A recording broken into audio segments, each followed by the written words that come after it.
बोलते हैं? पूर्वज। जैसे ये लगाते हैं, जेंट्स होता है उसके ऊपर कौन सी ध्वजा लगाते हैं? सफेद ध्वजा। हमारे उधर भी लगाते हैं, यहाँ भाई बोल रहे हैं यहाँ पर भी लगाते हैं चांद सूरज वाली।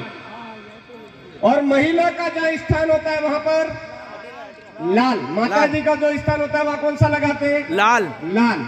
और कहीं पर कुआं खोदते हैं, पानी आ जाता है, कहीं पर ट्यूबवेल लगाते हैं, वहां पानी आ जाता है, वहां पर कौन सा नेजा लगाते हैं?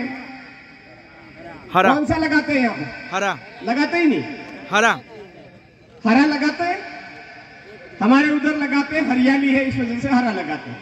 आज की तारीख में हमने लाल छोड़ दिया, सफेद छोड़ दिया, हरा छोड़ दिया, अब क्या लगाने लग गए?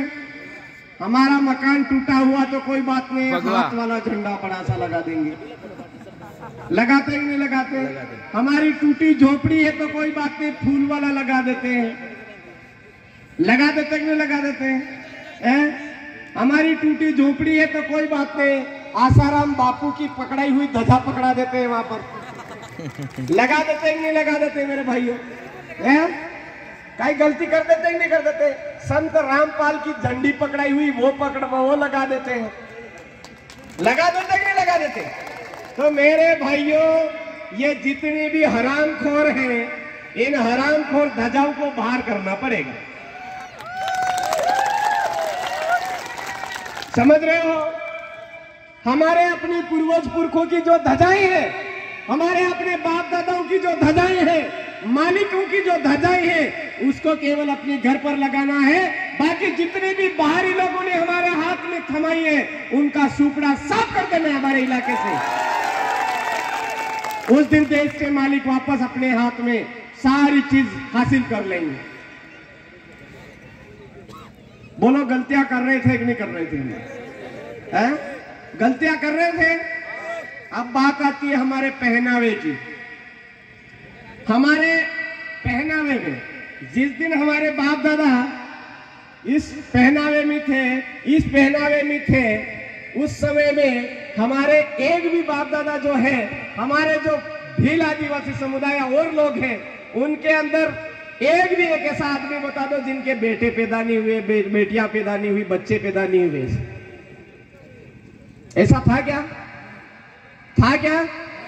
नहीं था। जिस दिन हमारे पूर्वज पुरखों के अंदर ये ऐसा पहनावा था, उस दिन बांझपन हमारे समुदाय के अंदर था ही नहीं।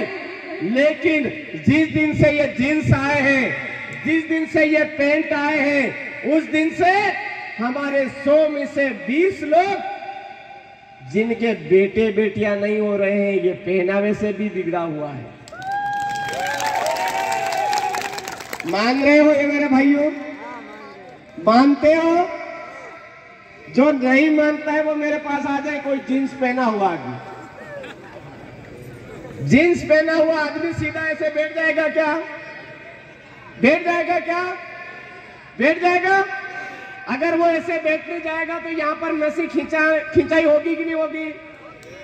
इधर होगा कि नहीं होगा? कहीं कुछ असर पड़ेगा कि नहीं पड़ेगा? पड़ेगा।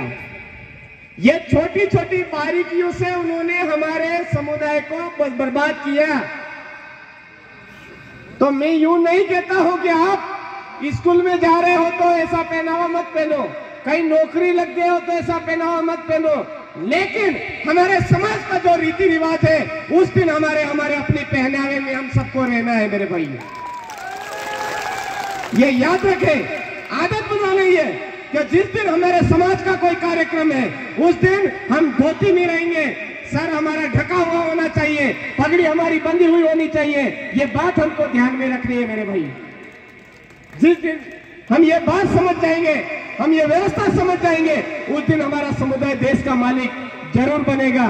ये हमको समझने की जरूरत है।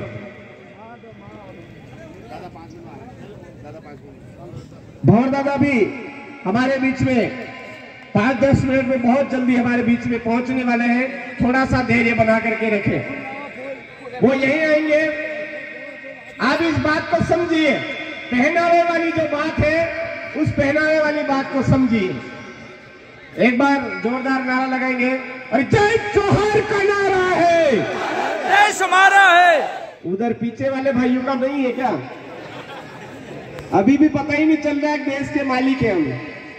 अरे जय जोहर का नारा है। भारत देश हमारा है। अरे जय जोहर का नारा है। भारत देश हमारा है। हमारे आसपास जो जमीन दिख रही है वो किसकी है? हमारी है।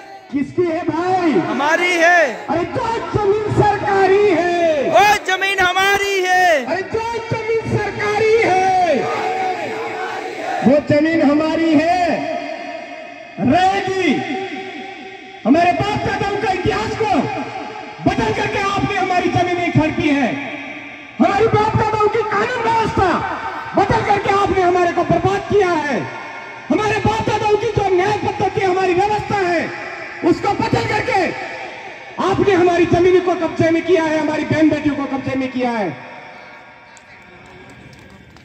जिस दिन हम लोग ये सारी व्यवस्था अपने हाथ में ले लेंगे उस दिन ये जल जंगल जमीन हमारा होगा। मेरे भाइयों, हम लोग जगह जगह गलतियां करते हैं, हमारी अपनी बोली छोड़ते हैं, हमारा अपना रीति रिवाज छोड़ते हैं, हमारी अपनी परंपराएं छोड़ते हैं। हमारे अपनी परंपराओं को छोड़ने की जरूरत नहीं है। इन भिखारियों की जो परंपरा है हमारे बीच में नहीं आनी चाहिए। हमारी अपनी लगन, हमारी अपनी व्यवस्था होनी चाहिए। मेरे भाई, आज इन लोगों ने हमको पीछे धकेलने के लिए दो तरह की पढ़ाई व्यवस्था बदल दी इन्होंने। एक सरकारी स्कूल, एक प्राइवेट स्कूल। सरकारी स्कूल किसके लिए? देश के मालिकों के लिए। बताते नहीं है सामने से ये हरामखोर, लेकिन ओरिजिनल रूप से अगर देखा जाए तो ये सरकारी स्कूल भारत के मालिकों को पीछे धकेलने के लिए खोले हैं इन्होंने। और प्राइवेट स्कूल सारे जो पैसे वाले अमीर उन लोगों की स्कूल व्यवस्था। अगर आप इस देश के अंदर लोकतंत्र की बात करते हो तो सबसे पहले शिक्षा व्यवस्था को बराबर करिए। ये प्राइवेट स्कूल, ये सरकारी स्कूल, ये व्यवस्था खत्म करिए।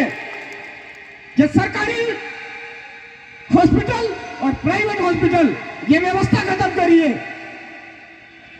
आदिवासी देश के मालिकों को पीछे धकेलने के लिए इन हरामखोरों ने ये दो प्रकार की व्यवस्था बना करके हमको पीछे धकेला है, बर्बाद किया है। मेरे भाइयों, हमको आवाज बुलंद करनी होगी। हमारे इलाके के अंदर हमारी शिक्षा व्यवस्था है, उसको मजबूत करने के लिए शिक्षक को शिक्षक रहने दिया जाए। उसके कभी तो डाकिया बना दिया, कभी मिड डे मील बनाने वाला बना दिया, कभी पशु गणना, कभी जनगणना, कभी फलानी गणना। कोई ठोड़ पड़े ठिकाने, पता नहीं क्या क्या, डेकड़ा माकड़ा पुछड़ा सब पकड़ा दिया। पकड़ाया नहीं पकड़ाया? हाँ, खत्म होना चाहिए। बिल्कुल हमको तैयार है इसके लिए, लेकिन इससे पहले जो प्राइवेट स्कूल और सरकारी स्कूल व्यवस्था खत्म होनी चाहिए। ये व्यवस्था नहीं होनी चाहिए। सबको एक जैसी शिक्षा, सरकारी स्कूल। सबको एक जैसी चिकित्सा, प्राइवेट जो आपकी हॉस्पिटल है बंद करिए, सरकारी हॉस्पिटल खोलिए, तब जाकर के हम मानेंगे ये आप एक जैसी बात कर रहे हो। हर जगह हमारे साथ में अन्याय किया, हमको पीछे धकेलने के लिए नए नए तरीके खोज लिए इन हरामखोरों ने। और बात करते हैं देश आगे बढ़ रहा है, क्या घंटा आगे बढ़ रहा है? नंबर आए नहीं आए, अभी लगवा दो इनके बाद में। तुम्हारी तोंद जरूर आगे बढ़ रही है, तुम्हारे गाल जरूर आगे बढ़ रहे हैं। देश का जल जंगल जमीन अपनी कब्जे में लेना है। ये फॉरेस्ट डिपार्टमेंट नहीं चाहिए हमको। ले जा तो मेरा फॉरेस्ट डिपार्टमेंट। कहीं का फॉरेस्ट डिपार्टमेंट? जिस दिन तुम्हारा ये फॉरेस्ट डिपार्टमेंट नहीं था उस दिन हमारे पास में हरे भरे पेड़ थे, हमारे पास में ले लड़ते खेत थे, पानी था, सब कुछ था हमारे पास में। लेकिन इस फॉरेस्ट डिपार्टमेंट के जरिए हमारे इलाके का पेड़ पौधा वनस्पति आपने साफ किया है। ये मानिए आप, एक एक बात की प्लानिंग इन लोगों ने एसी कमरों में बनाई। एसी कमरों में इन लोगों ने प्लानिंग बनाई और हम लोग झांसे में आ गए। अब हमारी जो प्लानिंग है वो हमारी जाजम पर तय होगी और इन भिखारियों को यहाँ से रवानगी करने की प्लानिंग हमारी भी हमको तय करनी पड़ेगी मेरे भाई। हमारे यहाँ से एक भी पुलिस केस थाने में नहीं जाना चाहिए, गांठ बांध लो। हमारे इलाके के अंदर शादी ब्याह समारोह होते हैं, अंग्रेजी शराब हमारे इलाके में नहीं आनी चाहिए, हमारे घर में नहीं आनी चाहिए, ये हमको गांठ बांधनी पड़ेगी। ये डीजे संस्कृति है, हमारे इलाके में नहीं आनी चाहिए, ये हमको गांठ बांधनी पड़ेगी मेरे भाइयों। अगर ये डीजे हमने खत्म नहीं किया तो हमारे इलाके के अंदर हर घर में एक पागल बच्चा पैदा होगा, ऐसी इन्होंने प्लानिंग बना रखी है मेरे भाइयों। क्या बात कर रहे हो आप? हर घर में एक पागल पैदा होगा, ऐसी व्यवस्था इन लोगों ने बना ली है। तो हमारे इलाके के अंदर ये जितनी भी डीजे संस्कृति आ रही है उसको खत्म करो। हमारे इलाके में हमारा ढोल मादल, ये हमारी जो अपने वाद्ययंत्र है वो वापस पकड़ ले मेरे भाई। हमारा अपना जो व्यवस्था है उस व्यवस्था के जरिए हम देश के मालिक बन सकते हैं। इन हरामखोरों को नहीं पता था कि ये जो दिमाग, ये जो खोपड़ी है, इस खोपड़ी से पूरा शरीर संचालित होता है, ये इनको नहीं पता था। हमारे बाप दादा हमारे कभी भी खुला सिर नहीं रखते थे, कभी भी खुला सिर नहीं रखते थे। हमको भी गांठ बांध लेनी है, अनावश्यक कभी भी हमारा सिर चाहिए, ये हम सबको गांठ बांध लेनी, पगड़ी बंधी हुई होनी चाहिए। जिस दिन मालिकों की ये पगड़ी बांधना आप सीख लोगे, बाकी अपने आप जिस दिन ये दिख जाएगा उससे ही पता चल ये देश का मालिक है। ये पहले से ही पता चल जाएगा इस पगड़ी को देख करके। हमने पगड़ी बांधना छोड़ा, उस दिन से ये हरामखोर हमारे ऊपर हावी हुए। सही बात है या नहीं है? तो आज से गांठ बांध लीजिए, ये पगड़ी हमको नहीं छोड़नी है।